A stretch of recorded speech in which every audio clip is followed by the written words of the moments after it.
Gülüydüm görme kadar men her gün seni atlayan. Acanım yakın odun ey yürek varım dağlayan. Yalnız kalın pirdindim men adım tutup ağlayan. Öpyen yumon gözlerimden arda bolgun sanatam.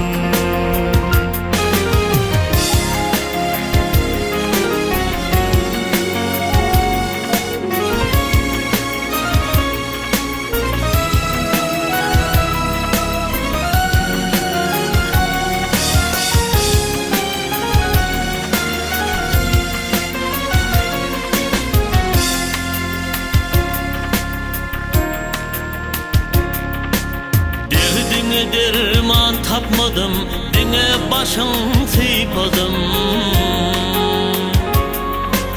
Dahanan çakmadı kelam, neme veyley örtüdüm. Hoş kal balam dinini gözlerimden okudum. Öpyen yumon gözlerimden oyunmalımın canatam.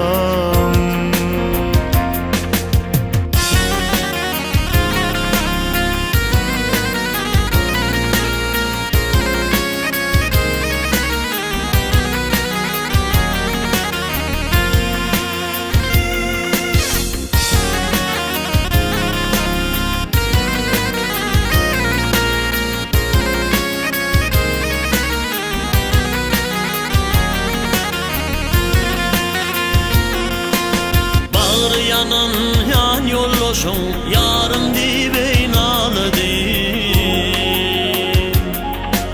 Ciğer bağrı yanan gıylan akam diye ağladı. Cem olup durduğun kardeş tonku yoley uğradı. Yolun toğuna kurban men Allah'a olgun canatam.